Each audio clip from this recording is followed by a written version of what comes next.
Voilà, mes amis, on va reprendre notre cours du Harizal. Et bon, je dois dire que les textes du Harizal sont extrêmement compliqués parce que le Harizal parle de secrets qui sont extrêmement cachés.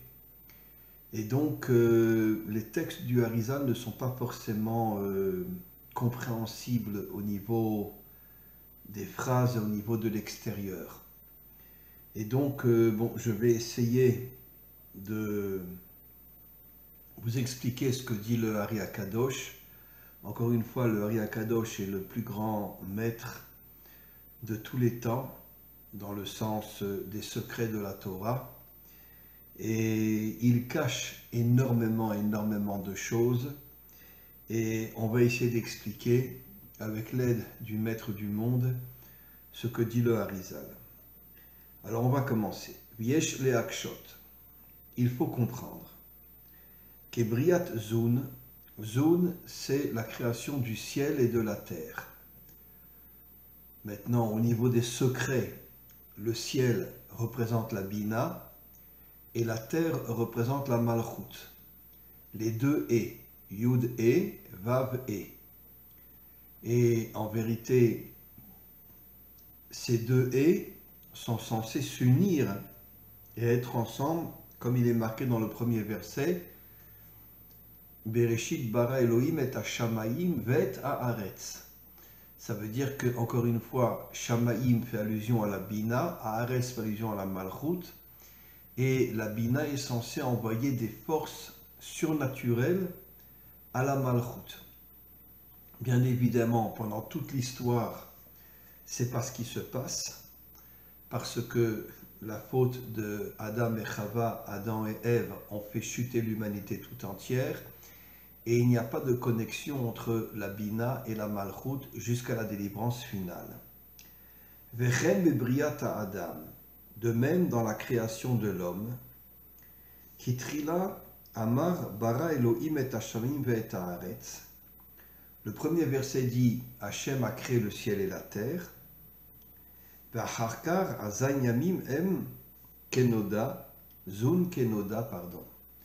Et après le Shabbat, il est dit Vayochulu Hashamaim ve'haaretz. Ça veut dire que finalement, dans le Shabbat, on reprend la création du ciel et de la terre, c'est-à-dire la création de la Bina et de la Malchut. Comme on le sait, le Shabbat est à la fois au niveau de la Bina et à la fois au niveau de la Malchut, c'est-à-dire que normalement, le Shabbat est censé dévoiler des forces inimaginables dans la Malchut. Encore une fois, je me répète, ce n'est pas ce qui se passe, parce que, encore une fois, le monde n'est pas celui que Dieu avait prévu, et c'est seulement au moment de la délivrance finale qu'il y aura une connexion entre la Bina et la Malchut. V'acharkar beyom vav, amar va'ivra Elohim et Adam betsalmo. Alors il y a deux phrases au niveau de la création de l'homme. La première phrase, Elohim a créé l'homme betsalmo. Ça veut dire que Dieu a mis l'âme dans le corps, la neshama dans le corps, la neshama qui est au niveau de la bina. Acharkar vayetzer et Hashem Elohim et Adam afar mina adama. Après, il a créé son corps à partir de la terre. Ça veut dire qu'il y a deux versets. Le premier verset fait allusion à l'âme qui est rentrée dans le corps, et le deuxième verset fait allusion au corps qui a été créé. Mais par contre, on ne parle plus de l'homme le jour du Shabbat. Chez Nehemar, comme il est dit, ça veut dire qu'on parle du ciel et de la terre, de la Bina et de la Malchut, mais on ne parle pas de l'homme le jour du Shabbat. Alors maintenant, il va dire quelque chose de très important. Dans le monde d'en haut, on parle de l'homme et de la femme.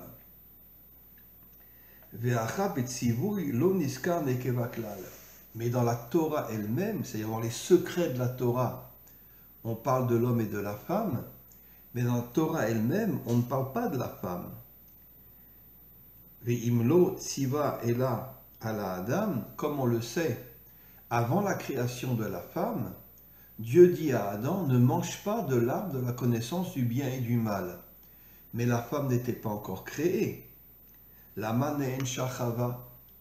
Pourquoi Chava a été punie? Puisqu'elle n'a pas entendu le tzivouille, c'est-à-dire l'ordre de ne pas manger l'arbre de la connaissance du bien et du mal. Normalement, elle n'aurait pas dû être punie. Elle ne savait absolument pas qu'il ne fallait pas manger de cet arbre-là. Ce commandement n'a été dit qu'à Adam. Et Chava n'était pas encore créée à ce moment-là. C'est seulement après que Dieu ait dit à Adam, ne mange pas de l'arbre de la connaissance du bien et du mal, c'est seulement après ce commandement que Dieu a créé la femme. Qui acharkar amar vayapel Hashem Elohim tardema ala Adam, Dieu il a endormi l'homme, venevaerze kiliot sheme Adam lo nidgale acharkar, et là asag itri nidgalot derer ape veachotem. Alors, il faut comprendre la chose suivante. Le sag, qui est en vérité 63, fait allusion à la Bina. Et là, il explique quelque chose de très très très fort. En vérité, le monde d'en bas est féminin. Le monde d'en haut est à droite, le monde d'en bas est à gauche. Et la gauche représente la femme. Et comme on le sait, une femme est beaucoup plus connectée à la Bina qu'à l'homme, et c'est pour ça que la femme est appelée la couronne de son mari, la bénédiction de son mari et la force de son mari. Comme on le sait, je l'ai déjà expliqué, Adam et Chava vont revenir en tant que Mashiach et son épouse, et c'est Chava qui donnera toutes les forces à son mari pour pouvoir justement purifier le monde. Et donc, on va continuer. Valken itril bebet, c'est pour ça que Shu bechinat sag, ou kshiye bechinat sag yotse, aya bechinat ou besod amelachim arishonim. Comme on le sait, il y a eu plusieurs rois qui existaient au moment de la création d'Adam et Ève. Vezesod et Hashamaim ve'et haaretz. En vérité, le Harizal révèle des secrets inimaginables. Il y avait 7 rois. En vérité, il y avait 8 rois, excusez-moi. Un qui représente la Bina et les 7 autres qui représentent la Malchut. Comme on le sait, la Malchut est le chiffre 7 et donc elle représente la Malchut. She'em, Shaya, Ba'em, Shvira, et il y a eu une cassure complètement dans ces rois qui sont en vérité la Bina et la Malchut.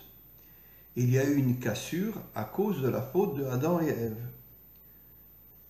Ve'uskeru Ba'em, He, Hashamaim ve'haaretz, Bereshit bara Elokim et Hashamaim ve'et haaretz. Le premier E fait allusion à la Bina, le deuxième E fait allusion à la Malchut. Ve'amar et ve'et Bereshit bara Elokim et Hashamaim ve'et haaretz lichlol zun de brinat asiya shebe'atzilut. C'est pour nous faire comprendre qu'en vérité, la terre est fait allusion aux 22 lettres de la Torah, Aleph la première lettre, le Tav la dernière lettre. Pareil pour la Bina, Et la première lettre de la Torah et la dernière lettre de la Torah. Pour bien nous faire comprendre, de Achar Atikun, de Akol Aya Shoresh El Haemkan, le fiche Ikar Anefila Aya Benukva. Alors là, il dit quelque chose de très important. La chute, en vérité, a eu lieu dans la féminité. Comme on le sait, la féminité est complètement tombée. La première femme qui est tombée, c'était Chava. Mais on doit expliquer comment se fait-il que Chava est tombée puisqu'elle n'avait pas entendu qu'il ne fallait pas manger de l'arbre de la connaissance du bien et du mal. En vérité, c'est Adam qui a dit à Chava, ne mange pas de l'arbre du bien et du mal. Et il lui a dit carrément, il lui a dit, attention, j'ai entendu ce commandement de la part de Dieu. Donc ne mange pas de cet arbre-là. Et pourquoi Chava a mangé de cet arbre-là? Pourquoi? Parce qu'en vérité, comme disent nos maîtres, ce monde a été créé pour la Teshuvah. Ça veut dire qu'il y a une chute dans le monde et il y a un retour vers Dieu dans le monde. Et pourquoi la première personne qui est tombée, c'est la femme? Parce que la femme représente la Malchut de Dieu. Et pourquoi elle représente la Malchut? Pourtant, c'est un homme qui est roi, c'est pas sa femme. Mais comme je l'ai expliqué, toutes les forces de l'homme, il le reçoit grâce à sa femme. La couronne, qui est Keter, la bénédiction, qui est la bracha, qui est la bénédiction, qui est la bina, et la force qui est la bina aussi. Et donc, où les filles chez Ikar, en Nefila, Yabenukva. Pourquoi la femme est tombée? En vérité, pour faire tomber la Malchut. Et pourquoi la Malchut est tombée complètement? Parce que la Malchut, depuis des millénaires, est entre les mains des politiciens, elle n'est pas entre les mains de Dieu. Et comme la Malchut représente la féminité, la Malchut est tombée entre les mains de tous les politiciens qui, en vérité, ne veulent pas que Dieu se dévoile dans le monde. L'écart Amar Vaaretz Aïta Tohu Bebohu, c'est pour ça que la terre est dit dans le premier jour Tohu Bebohu, qu'en vérité que la terre est complètement tombée. La terre est devenue d'une certaine manière a été dirigée par les dirigeants politiciens, etc., et la finance, etc., et ils font tout pour empêcher Dieu de se dévoiler dans le monde. Comme on le sait, comme je l'ai déjà expliqué, Nimrod a créé une tour et a dit à Dieu, reste en haut et fous-nous la paix. D'accord? C'est nous qui dirigeons le monde d'en bas, et toi, reste dans les cieux. Et donc, Asa Ikar Mimena, Veniskar, Asa Beremez, Dirti Haaretz, Ve'amar Tohu Bebu Ve'chosher. Donc le monde est devenu un monde qui est complètement tombé, Tohu Bebu, Chosher, l'obscurité, Shehu Ashvira, qui est en vérité la chute totale de la Malchut, qui est tombée dans les mains des politiciens. Shezu Nefila le Matamizu, et donc la Malchut est complètement tombée.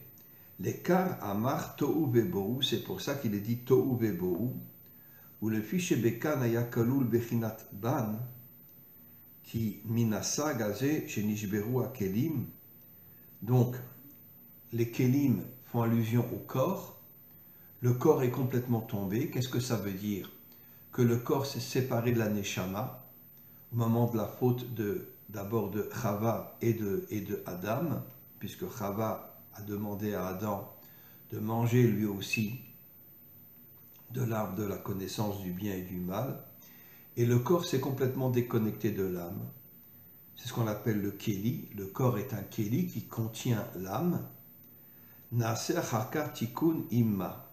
Mais au moment de la délivrance finale, il y aura un Tikkun avec le Ma. Ma, Gematria 45, qui fait allusion à l'homme.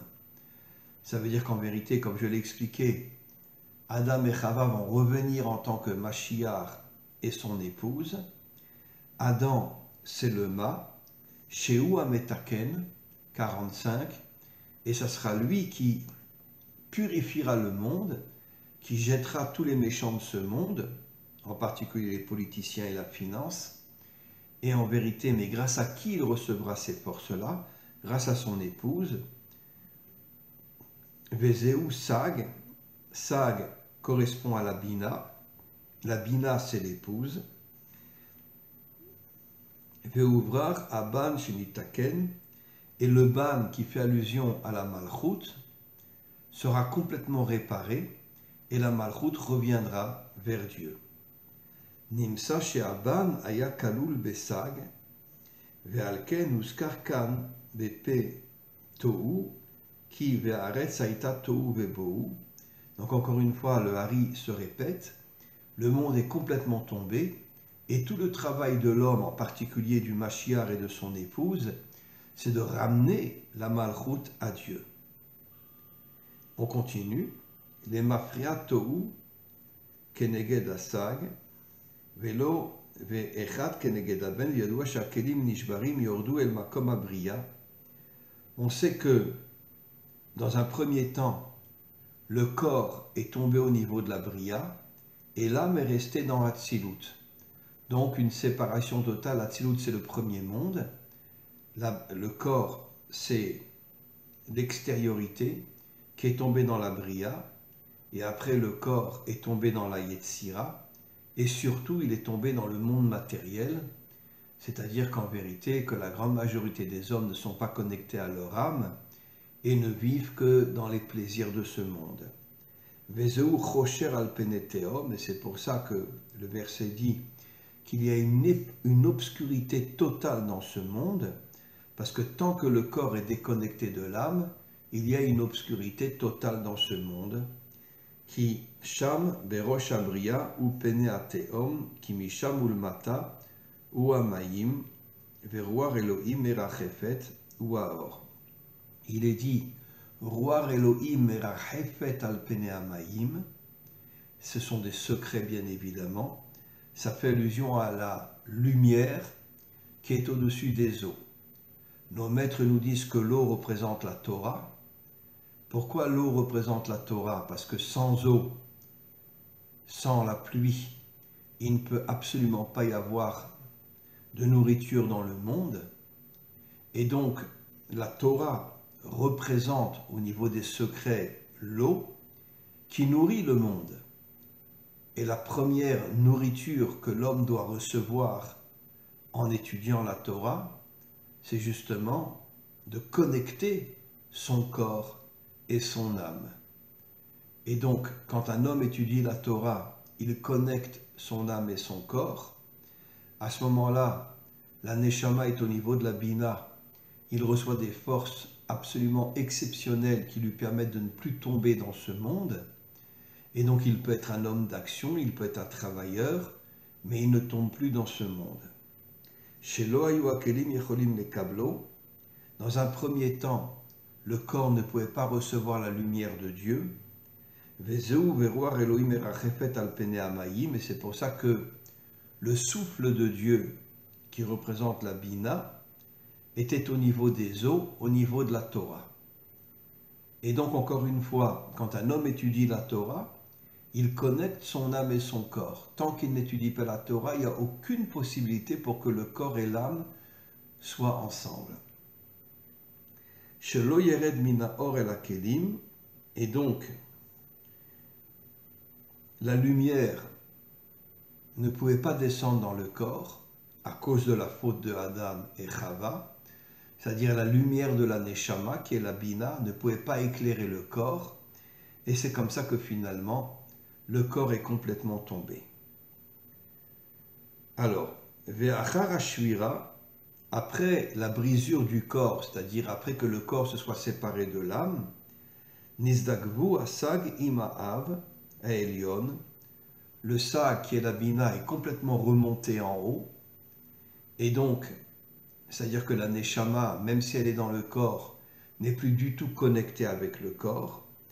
Veyotse ama achadash derer metzar aelion, mais au moment de la délivrance finale, Ma, qui est valeur numérique 45, se connectera réparera le monde, et à ce moment-là, la chose essentielle qu'il fera, c'est connecter l'âme et le corps, et il y aura la résurrection, et il y aura l'éternité entre l'âme et le corps, et il n'y aura plus de mort.